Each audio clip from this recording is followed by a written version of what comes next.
The original tagline for the controversial 1986 true crime thriller Henry, Portrait of a Serial Killer, reads, "He's not Freddy, he's not Jason, he's real."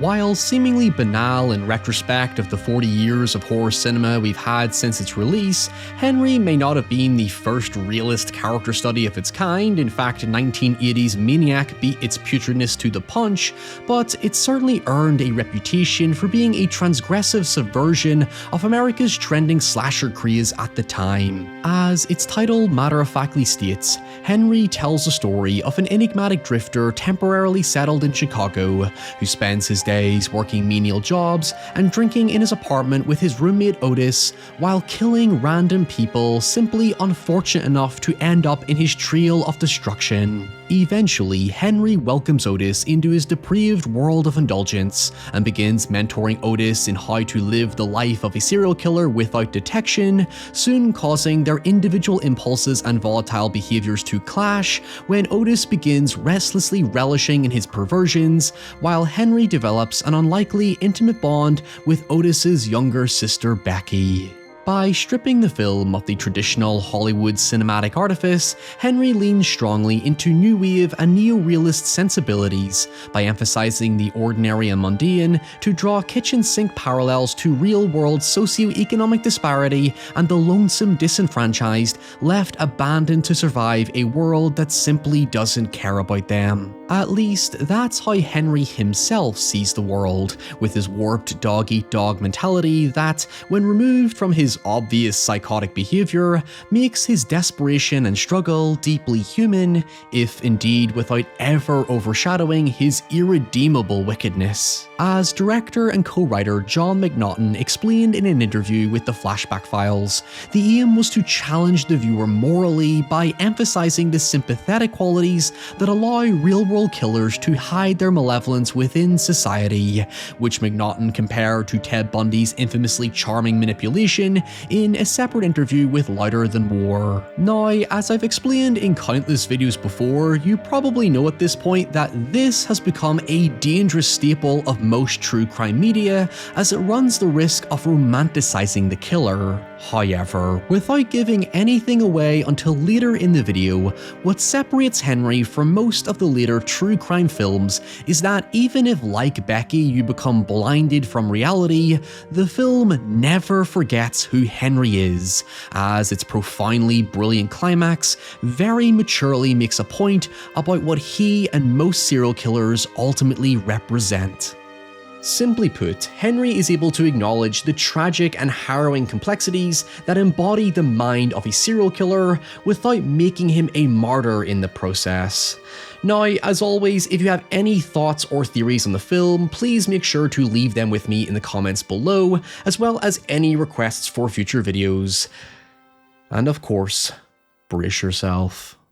Now, before we dive into despair, I'm sure you true crime fans out there love listening to podcasts and audiobooks when on the go, whether it be your morning walks, outdoor workouts, or daily commutes. That's why this video is sponsored by Raycon. With summer in full swing, my Raycon bone conduction headphones have become a staple of the season to give me the best audio quality while still hearing what's going on around me. Bone conduction headphones sit just outside my ears and send sound through vibrations in my bones so I can stay safe and aware of traffic and pedestrians without compromising on my audio listening experience even during calls. Raycon bone conduction headphones have 13 hours of battery life, are IP68 waterproof and dustproof, have a lightweight design to ensure both maximum comfort and fit, and best of all, they are half the cost of other big audio brands while still delivering premium quality. Raycons are an essential part of my everyday routine for walking cheddar, keeping motivated at the gym, and decompressing after a long, stressful day. Heck, my wife even loves to steal my bone conduction headphones for her marathons because we share things. With a 30-day happiness guarantee and my however seal of approval, bone conduction headphones are a great option for everyday listening. Click the link in the description box below or go to buyraycon.com/RyanBC to get 20% off. Thanks to Raycon for sponsoring this video. Henry, Portrait of a Serial Killer is loosely based on the convicted serial killers Henry Lee Lucas and Otis Toole, who at the time of the film's release had earned immense notoriety for their alleged confessions. As Adrian Horton of The Guardian explains, Henry Lee Lucas, later nicknamed the Confession Killer, famously confessed to over 600 murders committed over the span of 20 years, until he was ultimately exposed as an aggressive pathological liar who not only craved the attention but was used as a scapegoat by the Texas Ranger Division to falsely confess to multiple cold cases. Now, I'm not going to get into the full history because it is a complex true crime rabbit hole that's not entirely relevant to the film, but broadly speaking, while roughly 200 murders were later dubiously attributed to Henry Lee Lucas, the only 3 confirmed killings he was convicted of were his mother Nellie Viola Lucas, his roommate Kate Rich, and his girlfriend Becky Powell, who was the niece of his accomplice Otis Toole. Toole was also a drifter who confessed to over 100 murders, most infamously that of 6-year-old Adam Walsh, and was said to be in a sexual relationship with Lucas, while both men would commit various killings together.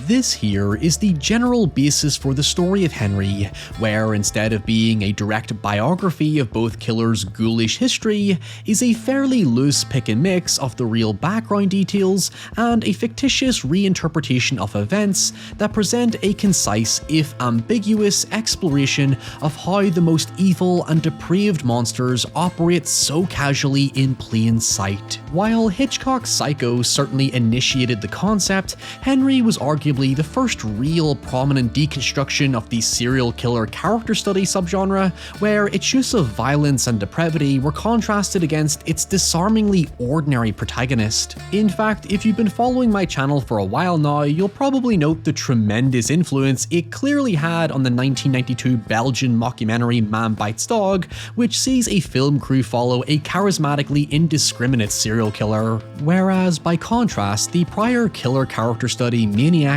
could be seen by some as a fear-mongering glorification of its shock value splatter violence, as the killer's perception of reality grows increasingly fantastical and unhinged. Side note, if you can stomach it, it's very effective, and I did cover the first-person remake that I highly recommend. Henry greatly differentiated itself by emphasizing nuance and restraint, if indeed still being brutally matter-of-fact to echo real-world hysteria. Anyway, the film opens with a butchered naked woman in a ditch, before abruptly cutting to Henry framed faceless from behind to evoke the initial mystique that immediately goes away as he casually eats breakfast and seemingly goes about his day as if nothing special. It sharply juxtaposes his daily drift with the grotesque barbaric aftermath of further murders, conveying the randomness and meaninglessness of his mayhem. Yet most notably though, the aftermaths are acutely presented in bright, often colourful spaces with a quiet, delicate ambience that contrasts against Henry's gruesomely detailed and relentless evil. The thing is, the film rarely shows Henry physically committing murders, and instead lets our imagination fill in the blanks as we hear the haunting sounds of each murder echo faintly to convey an almost ethereal presence that forever taints the innocence of wherever Henry goes, even foreshadowing the further reflection of innocence that Becky comes to represent.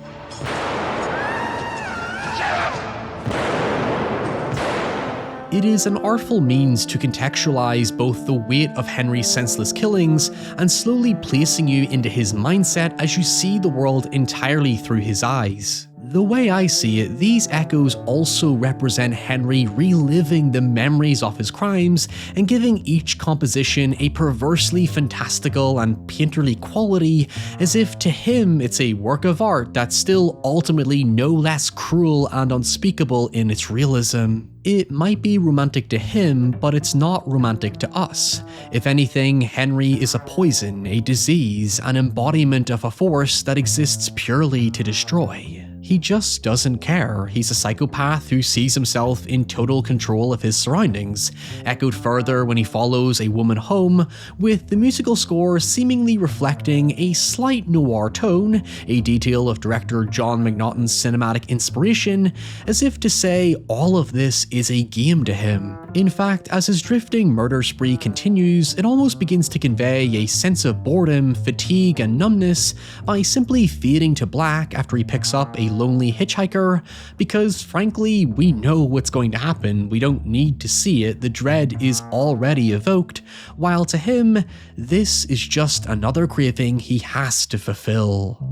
During this, we're introduced to Otis collecting his sister Becky from the airport to live with him after her abusive husband is imprisoned, soon revealing Henry to be his close friend and roommate as he gives Otis the guitar he took from the hitchhiker, confirming the murder had taken place. It's here where the story begins leaning into the ambiguity of Henry and his past, as we learn he and Otis found friendship and common ground from having been individually incarcerated on separate occasions, but when Becky pries further, she learns Henry's conviction was for killing his mother and her boyfriend as a teenager. As Becky grows enamored at Henry's seemingly timid, sensitive, slightly affable if guarded demeanor, she reveals that her father was physically and sexually abusive to both her and her brother Otis, prompting Henry to show signs of empathy as he relates back to their trauma, explaining in harrowing detail that his mother was the same, leading him to kill her out of impulse on his 14th birthday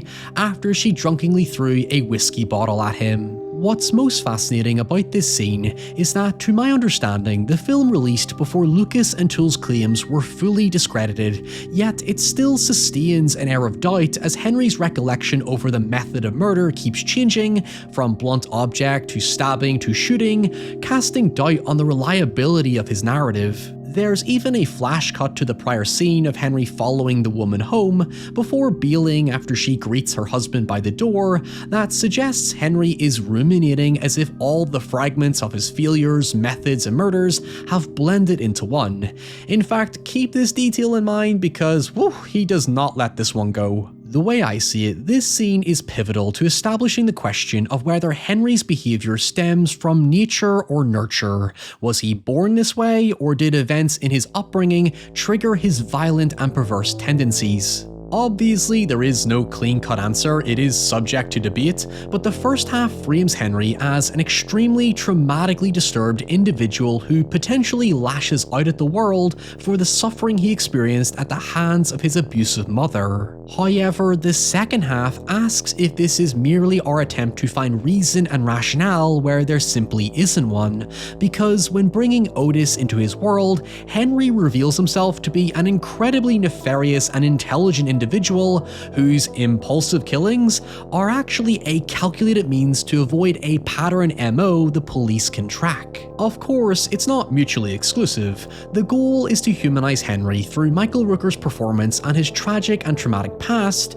but also avoid making his victimhood a justification for murder.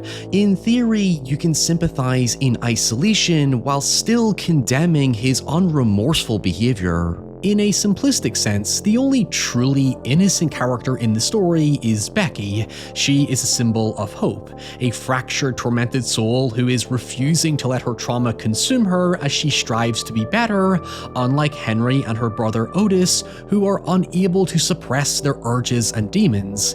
In turn, Becky subconsciously hopes to bring Henry into her mindset, which he seemingly begins to demonstrate by protecting her from Otis's incestuous behavior.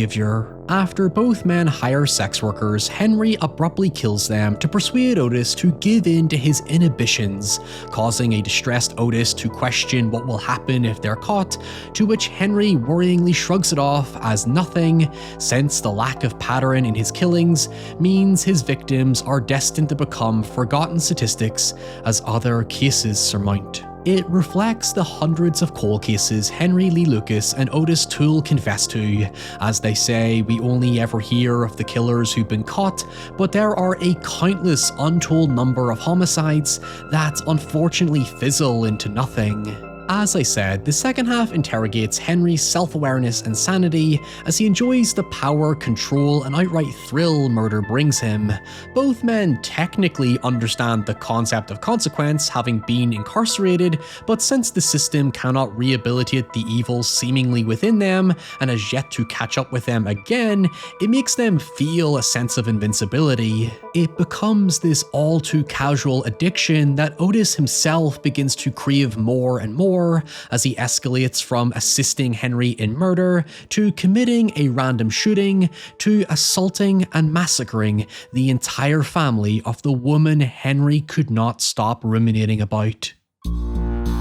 However, while Henry seems to have a cooling off period, Otis becomes a very different kind of chaos as he grows increasingly reckless on his own, as Henry apparently begins to lose the urge to kill as he grows closer to Becky. In fact, it's almost as if Henry has created a new monster in Otis that's now inheriting Henry's murderous impulses. After Henry shows restraint to not murder another random victim while out buying beer and cigarettes despite his rumination, he returns to the apartment to find Otis assaulting Becky, causing a fight that sees Becky stab Otis in the eye that allows Henry to viciously finish the job before casually getting to work at dismembering Otis's body. Again, it cements a sort of grounded, fantastical element to Henry's world as he dumps Otis's remains into the ocean, as if his problems have magically disappeared from existence into the deep black abyss to be forever forgotten, except in his own mind. What the film is doing here is creating a false sense of security that leads you to believe that Henry is potentially a changed man by the end, now that he's found his Bonnie to his Clyde, where both he and Becky can share in their collective trauma like a problematic love story. I mean, perhaps all poor little Henry needed to cure his wickedness was a companion who cared for him, complimented him, loved him. Yeah, that's right. Love conquers all, they say. Now that is fucking fantasy. After leaving town and resting at a motel as if finally escaping their past once and for all to start fresh, a perfect fairy tale ending, the next morning Henry leaves alone and soon stops by the roadside waiting for passersby to be gone, after which he opens the trunk, pulls out Becky's blood-covered suitcase as echoes of her screams are faintly heard.